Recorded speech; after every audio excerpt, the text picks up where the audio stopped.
Let me welcome all the ladies and gentlemen of the press. Thank you all for being here today. My name is Keith Ellison. I'm the Attorney General for the state of Minnesota, and I'm so honored to be joined and in partnership with the City of Minneapolis under the leadership of my friend Jacob Fry, and the City of St. Paul under the leadership of Mayor Herr, who is also a dear friend of many years. We've come together, and we're here to announce a lawsuit we're filing against the United States Department of Homeland Security to end the unlawful, unprecedented surge of the federal law enforcement agents into Minnesota. Because this has to stop. It just has to stop. We allege that the obvious targeting of Minnesota for our diversity, for our democracy, and our differences of opinion with the federal government is a violation of the Constitution and of federal law. We allege that the surge's reckless impact on our schools, on our local law enforcement, is a violation of the 10th Amendment and the sovereign laws and powers of the Constitution grants to states. We allege that DHS's use of excessive and lethal force, their warrantless, racist arrests, their targeting of our courts, our churches, houses of worship, and schools are a violation of the Administrative Procedures Act on arbitrary and capricious federal actions. And we ask that the courts will end the surge of thousands of DHS agents into Minnesota. We ask the courts to end the DHS unlawful behavior in our state, the intimidation, the threats, the violence. We ask the courts to end the tactics on our places of worship, our schools, our courts, our marketplaces, our hospitals, and even funeral homes. The deployment of thousands of armed, mass DHS agents to Minnesota has done our state serious harm. This is, in essence, a federal invasion of the Twin Cities and Minnesota, and it must stop.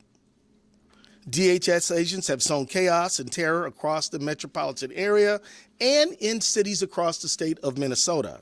Schools have gone onto lockdown. Entire districts have had to cancel school for tens of thousands of students to ensure safety and offer online education because of the students' and the parents' fear of coming into the school. Local businesses are struggling. Revenues are down.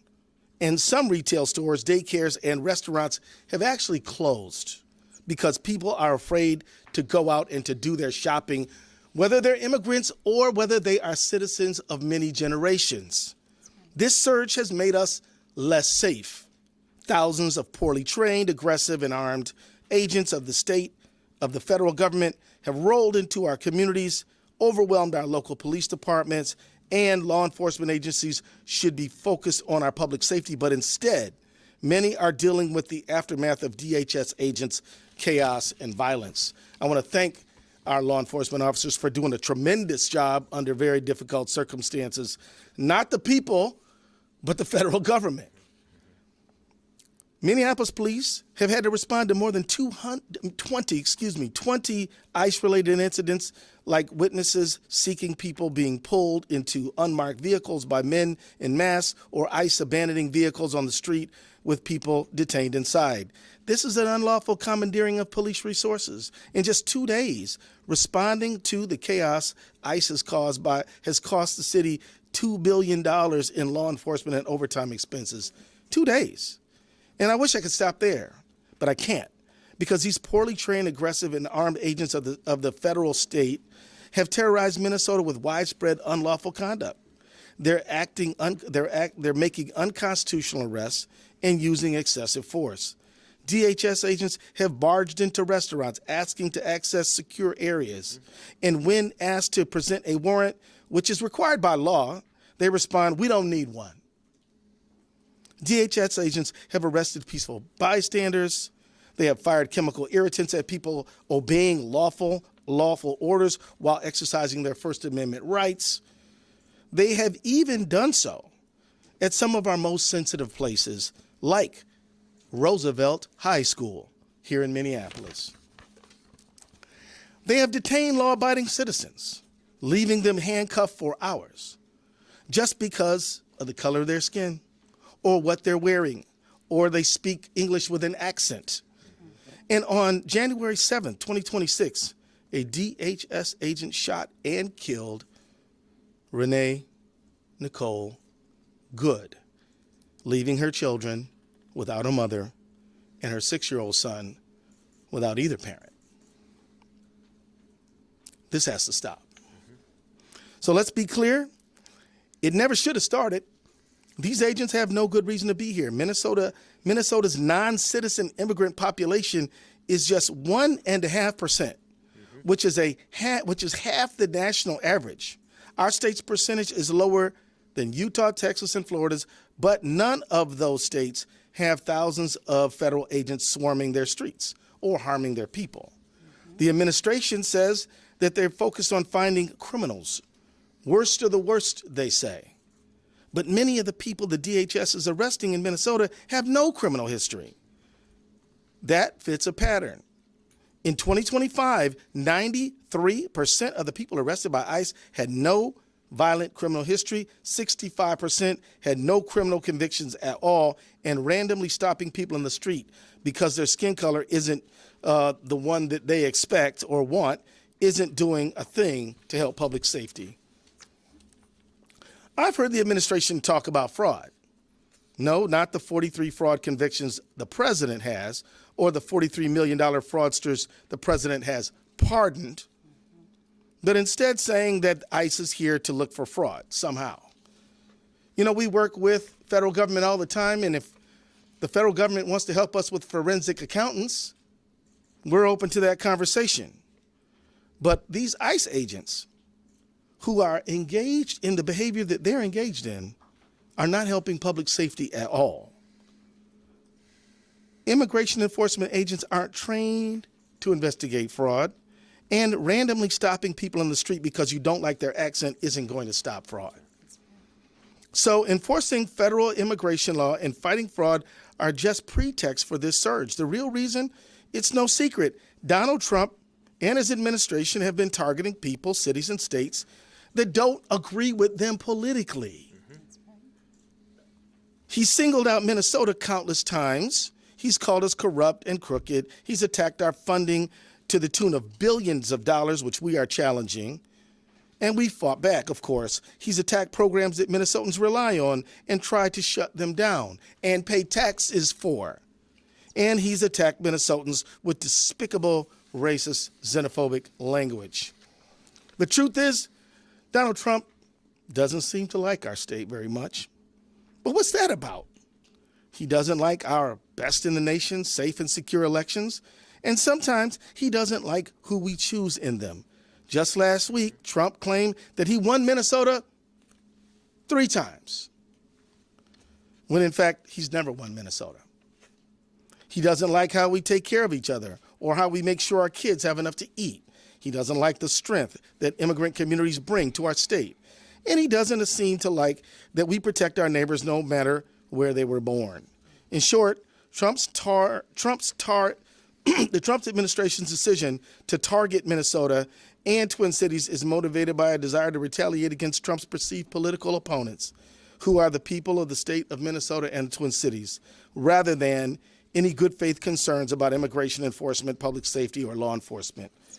In conclusion, I didn't have the pleasure and the benefit of knowing Renee Nicole Good, but her friends and family knew her as someone who was kind, someone who loved her family deeply, and someone willing to stand up for her neighbors. That sounds like the Minnesota that I know. The administration wants to paint false political narratives about us, but we know who we are and we know our rights.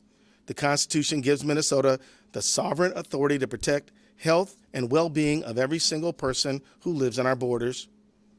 The Constitution gives us the right to vote for who we want, pray however we want, and be whoever we want, without fear of being racially profiled, assaulted, or killed in our own communities.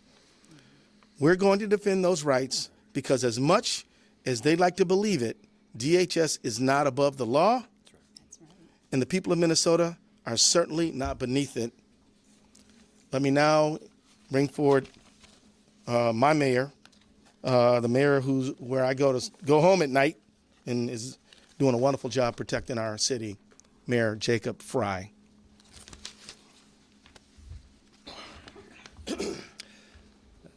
Thank you, Attorney General Ellison, for your leadership and your incredible team's work around this issue. Thank you to Mayor Herr of St. Paul for your partnership.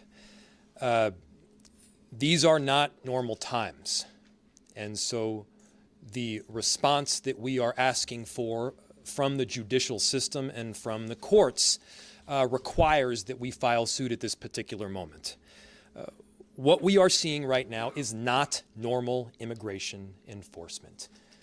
We are not asking ICE not to do ICE things.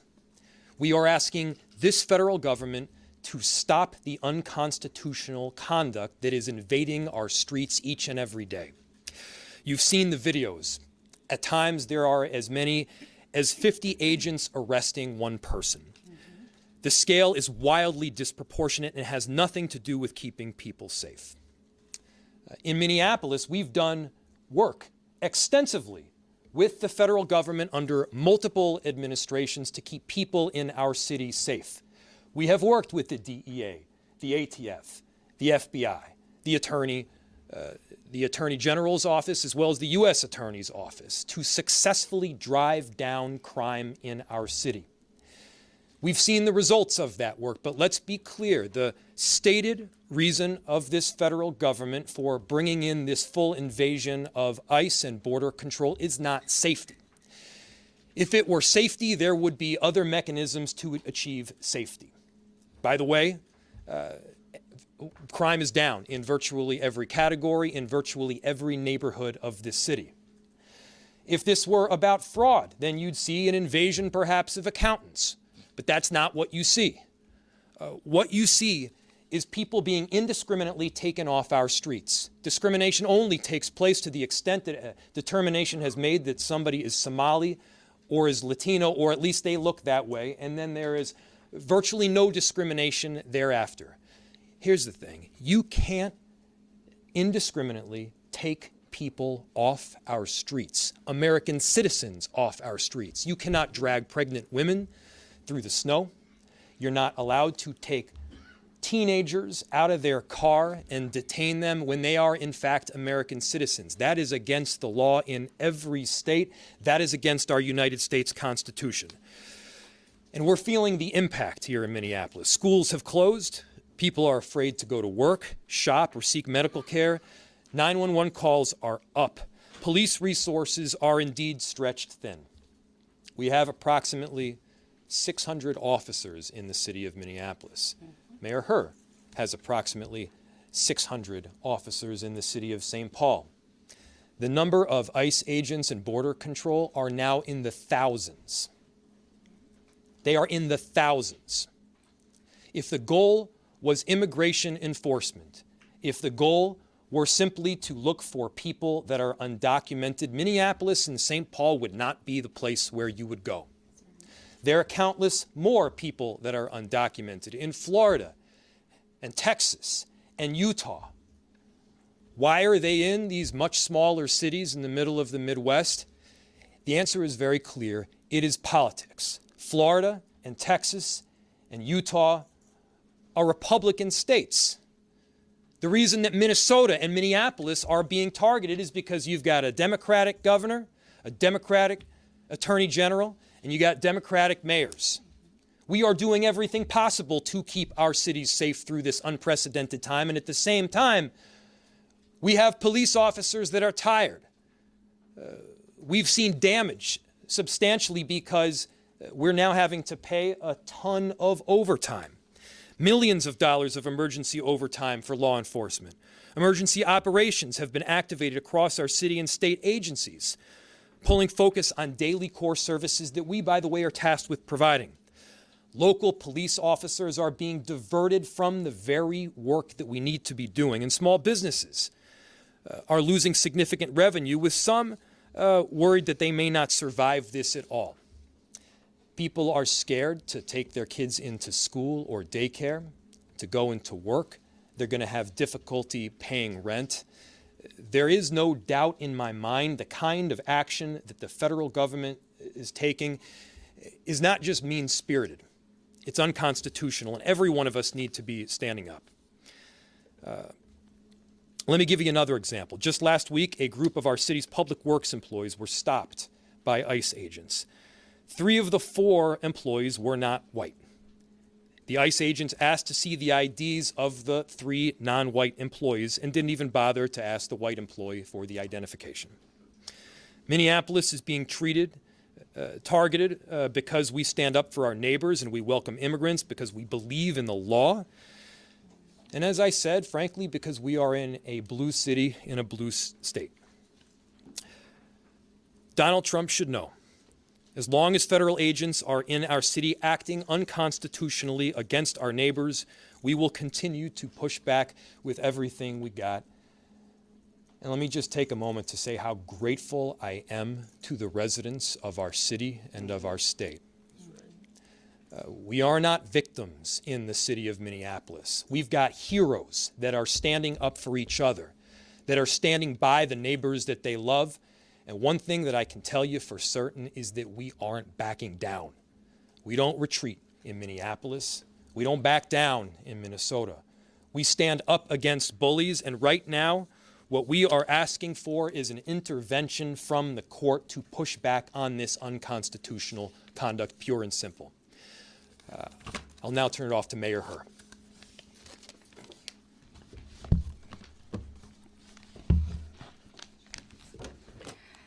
Good afternoon, everyone. Today, I'm proud to stand with Mayor Frey and Attorney General Ellison to fight for our residents.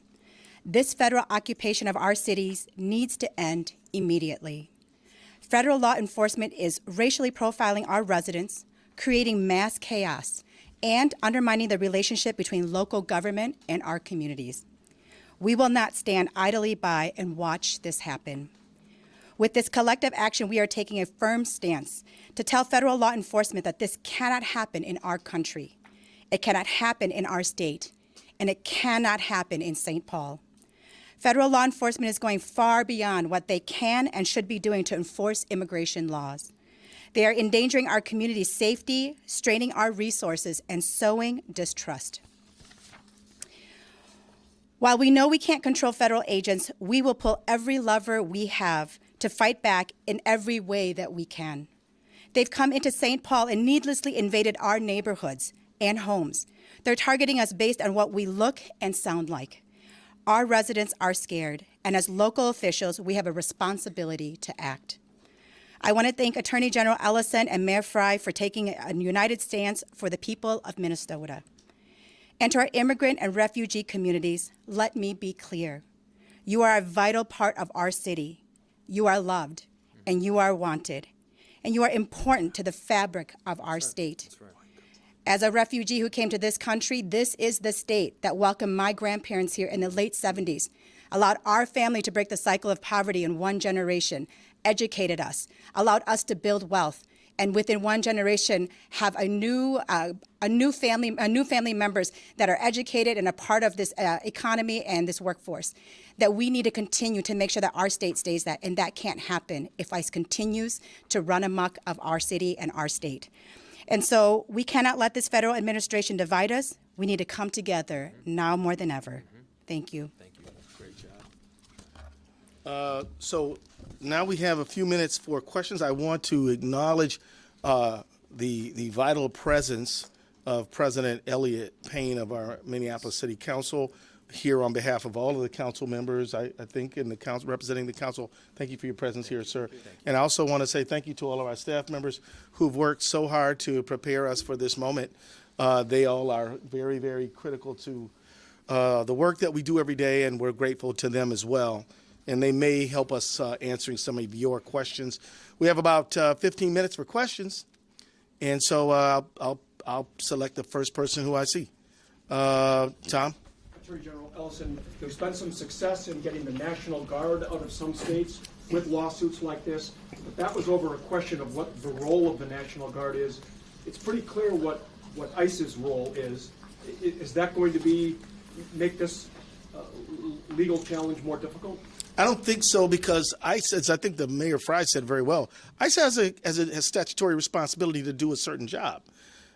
Where our argument is they are exceeding that dramatically in unconstitutional, unlawful ways, violating our First and 10th Amendment rights, our equal sovereignty principle, and provisions of the Administrative Procedures Act. They have to obey the law themselves as they carry forth their statutory duties. We argue they're not doing that. They have to do their. They have to operate within the law and the Constitution. Yes, sir. A.G. Ellison, A.C. Thompson from PBS Frontline. Thanks for being here. Thank you. Is this litigation aimed at restraining the use of crowd control weapons, less lethal weapons? Our whole crew got pepper sprayed today by federal agents. Are you aiming to do anything about that? Well, one thing I'd like to ask you to do is to make a complaint and make sure people know what happened to you and your crew. Part of what our case is about is First Amendment protection. We believe that the federal government is persecuting the state of Minnesota because of our political views. And that goes, and look, the First Amendment, the press is protected by the First Amendment, and is vitally important in this moment when freedom of the press and every First Amendment right is under a threat by the federal government. So I'm going to ask you to let us know what happened. But yeah, we're trying to restore lawful conduct and make sure that the federal government operates within the boundaries of the law, which they're required to do. Yes, sir. This is really something that's obviously really ramped up in the last week. Right. What kind of timeline can we expect on this suit? What are you looking at? What's your office kind of expecting here? Well, we filed a lawsuit already. It's on file right now. As far as results go. Well, it's hard to predict exactly what the court schedule will be, but we are anticipating quick action. I don't know, would any of my team members want to, Brian, you want to respond to that? Brian Carter, Special Counsel to the Attorney General. I don't know if we filed quite yet, but we do have a motion for a temporary restraining order that's going to be filed today. We're going to ask that the court hear that motion tomorrow morning. There's another similar motion in a separate but related lawsuit that's scheduled for that time. We're going to try and piggyback on that, and we're going to be asking for immediate relief. Brian Carter, everybody. Way in the back. St. Paul have any specifics on overtime for police officers in the way that Minneapolis had some stats? Yeah, and we do know that we have had we've had to open our command center in order to monitor the city. We've had to have all of our officers in uniform, so that we do have information as well, and we'll be sharing more of that information in the days to come as it relates to this lawsuit. Are those overtime costs likely to reach into the millions if this continues? Yeah. Question is, are those overtime costs for Minneapolis police and St. Paul police likely to reach into the millions? The answer is absolutely. We have normal core functions that we are tasked with doing on a daily basis. We are required to respond to 911 calls. We are trying to prevent murders from happening and carjackings from taking place. And by the way, the work of our police has been driving down those numbers substantially. Our police officers have performed admirably because they're not just doing their day-to-day job. They're also responding to countless 911 calls that people are being kidnapped, that agents in unmarked uniforms, in unmarked cars, are simply taking people off the streets that are American citizens. They're required to do the work to keep the peace. Our police officers are doing the work to keep the peace and to keep people safe. With 600 officers, we can't do all of those things all of the time. Not to mention, our officers are human beings, and therefore there is a point where they get tired.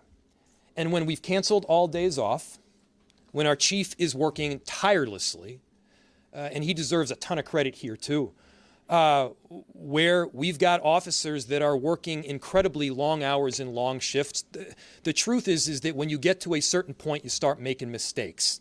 Not because you're a bad cop, but because you're a human being. And so we need relief. We're asking the court for it. But the damage that we are suffering right now in Minneapolis is not limited to overtime costs. It's schools shutting down. It's businesses closing. It's people being afraid to go out and get groceries and therefore are going hungry. It's their inability to get money so that they're unable to pay rent. There is a snowball effect that is happening right here, and it's not just because we're in Minnesota and there's a lot of snow. The snowball effect is because what ICE is doing is intentional. This is intentionally putting us in a very difficult position that is not pro-business and is not pro-safety.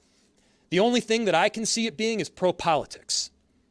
People have been concerned about some of the tactics that have been used on the streets. We talked a couple of protesters who thought some very heavy-handed use of force toward them.